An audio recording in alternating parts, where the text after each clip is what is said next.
Смотрите в этом выпуске. Коэффициент заболеваемости COVID-19 в России снизился до 1,9. Чульманский дом-интернат в Нерюнгринском районе празднует День социального работника без случаев заражения. Якутский спортсмен и его верный конь выиграли заезд на престижных московских скачках.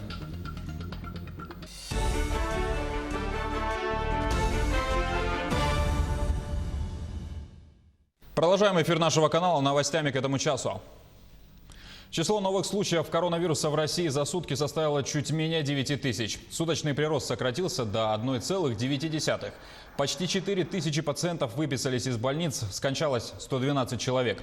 Таким образом, на данный момент с начала пандемии зарегистрировано свыше 476,5 тысячи случаев. Умерло почти 6 тысяч заболевших, а излечилось от COVID-19 более 230 тысяч пациентов. Накануне в Амгинском районе Якутии выявили первый положительный результат на коронавирус. Заболевшим оказался гражданин иностранного государства, приглашенный частными лицами для строительных работ. Он прошел соответствующий пункт пропуска на 6-м километре, где с начала пандемии работает круглосуточный пост. Также по приезду у работников взяли анализы на COVID-19. На время исследования режим самоизоляции соблюдался. Круг контактов выявлен, из них 3 человека помещены в обсерватор. Сам заболевший проходит лечение в инфекционном отделении Амгинской районной больницы. Данный пациент находится в инфекционном отделении Амгинской ЦРБ, получает все необходимые лечения. Проведено КТ-исследование. По КТ-исследованию изменений нет. Самочувствие пациента удовлетворительное. И также по средствам индивидуальной защиты все полностью больница оснащена. Все контактные выявлены. Это на сегодняшний день по данному пациенту это 12 человек. Все изолированы. Трое из них находятся в обсерваторе и находятся все под медицинским наблюдением. С наступлением лета многие спешат уехать в родные районы. Причины разные – на отдых, на посевные работы или просто домой. О том, что приезжающим нужно делать в условиях пандемии для того, чтобы обезопасить себя и родных, в материале Саргаланы Неустроевой.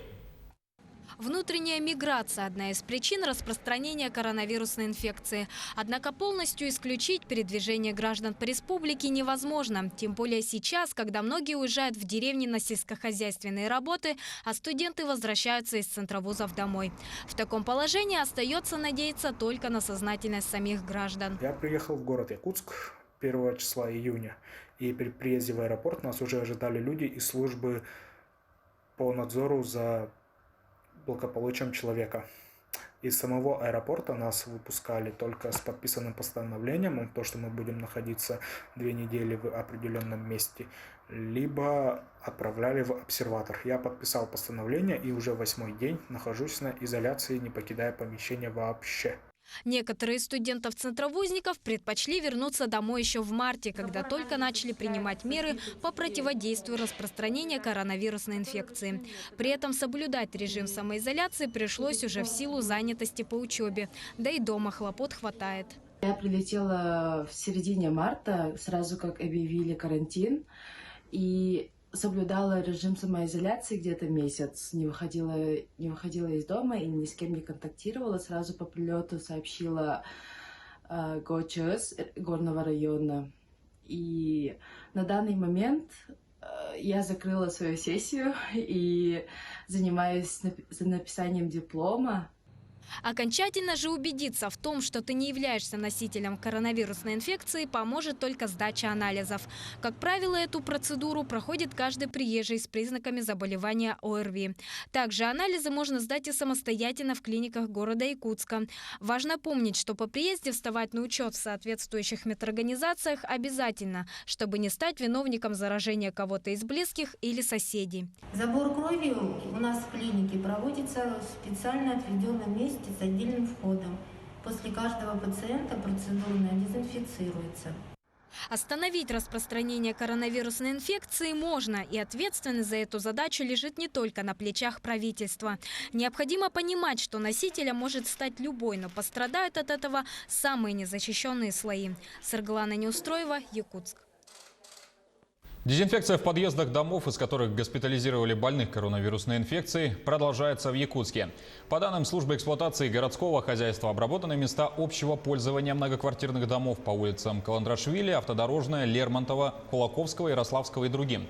Полный перечень адресов и конкретных домов опубликован на сайте администрации yakutsk.rf. Всего с 20 мая по 7 июня компания «Адреналин» провела дезинфекцию почти по 650 адресам, из которых были госпитализированы больные с коронавирусом. Нет случаев заболевания COVID-19 в Чульманском доме-интернате для престарелых и инвалидов. Учреждение с самого начала пандемии переведено в режим изоляции. О том, какие условия созданы для сохранения благоприятной обстановки, расскажет Екатерина Павлова. Санитарная уборка, мониторинг дезинфицирующих средств, микроклимат по потребностям здоровья постояльцев. Соцработники Чульманского дома-интерната для престарелых и инвалидов в постоянной боеготовности уже с марта. С нашего устного согласия были составлены списки на работу в режиме самоизоляции учреждения. Ни один из сотрудников интерната не остался в стороне. Каждый подошел ответственно к обращению нашего руководителя. Чтобы минимизировать риски заражения, учреждение перешло на режим самоизоляции с организацией работы персонала вахтовым методом по 2 недели. Можно сказать, дом престарелых ушел в режим подводной лодки. Первые 9 смелых сотрудников вошли в режим самоизоляции учреждения ровно через 3 часа после оповещения. 28 апреля 2020 года состоялась первая пересменка. Первых смельчаков сменила вторая группа отважных сотрудников учреждения. Со 2 мая на основании решения Оперштаба Республики в целях соблюдения мер безопасности по нераспространению коронавирусной инфекции учреждение перешло уже на 28-дневные режимы изоляции. Соблюдается строгий противоэпидемический и дезинфекционный режим в круглосуточном режиме. Организована работа санпропускников с полной санитарной обработкой работников. В учреждении круглосуточно проводится медицинское наблюдение за состоянием здоровья проживающих и работников. С персоналом у учреждения проблем нет, работников хватает, а достаточное количество подготовленного персонала – это уже половина успеха. За свой самоотверженный труд соцработники, проживающие в изолированном учреждении, получили стимулирующие выплаты из федерального и республиканского бюджетов. В учреждении имеется отдельное помещение, которое называется санитарный пропускник. Сотрудники, заходящие в режим самоизоляции, заходят через данное помещение, через отдельный вход, проходят все этапы обеззараживания. Значит, снимают свою домашнюю одежду, вешают на заранее приготовленные плечики, обрабатывают салфетками руки, затем антисептиком, проходят из грязной зоны в чистую, снимают свою домашнюю одежду, слаживают заранее приготовленные пакеты, проходят, принимают душ, одевают спецодежду, в которой будут работать в учреждении, в нахождении в режиме самоизоляции, и проходят дальше на свои рабочие места. Постояльцы интерната к ситуации также относятся с пониманием. Учреждение для них – это уже дом, и в нем созданы все условия для нахождения и в такой непростой период пандемии. Ограничения есть ограничения. Так должно быть. Ну, я была не в таких еще неприятностях. Но муж военный был, так что где только не был. Так что ничего, все хорошо, все нормально, все предусмотрено, все усматривается, питание, все, уход, все нормально. Также нас и моют, и все как было, так и есть. Ну, конечно, никуда не пойдем, мы только вот здесь выйти, у нас балкончик есть, на балкончике отдыхаем. Все. Сейчас главное не медицина, а дисциплина. И против распространения инфекции работает гражданская ответственность и соблюдение правил. А внимание и труд соцработников вселяет уверенность и чувство защищенности у старшего поколения. Одиноких граждан, оставшихся без поддержки близких, понимание того, что они не одни в этих сложных условиях. Екатерина Павлова, Сергей Козюра, Захар Головин, Нерюнгри. Жокей из Якутии выиграл на традиционных скачках в Москве. Спиридон Тимофеев накануне выступил в первом заезде на дистанции 1800 метров. Всего стартовали 5 лошадей. Якутянин поскакал на английской чистокровке Temple Warrior. Изначально жеребец не считался фаворитом дистанции, однако ближе к концу заезда конь выдал отличную скорость, опередив преследователя более чем в 2 корпуса. Таким образом была одержана первая победа в сезоне. Якутский спортсмен и его скакун выиграли приз в 70 000 рублей.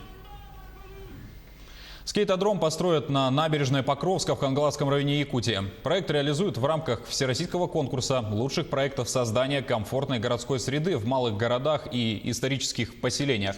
Заключен договор на монтаж оборудования от московской компании. Оно уже готово к отгрузке. Прибытие ожидается через 3-4 недели. Всего проект благоустройства набережной Покровска выиграл грант в размере 40 миллионов рублей. На сегодняшний день завершены работы нулевого цикла. Идет строительство и монтаж объектов. Согласно проекту, набережная будет состоять из 3 зон. Зоны общественного пространства, фудкорта и спортивной зоны. Работы должны завершиться к 30 сентября 2020 года.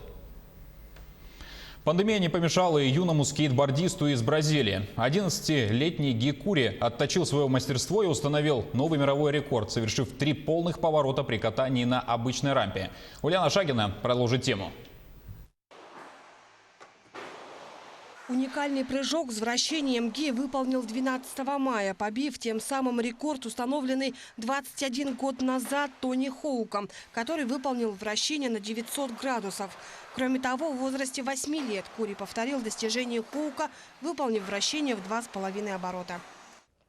Это было просто потрясающе. Когда я приземлился, то просто не поверил своим словам. Я чувствовал себя как Тони Хок, когда он выполнил свой первый прыжок с вращением на 900 градусов. Я был просто самым счастливым человеком на Земле.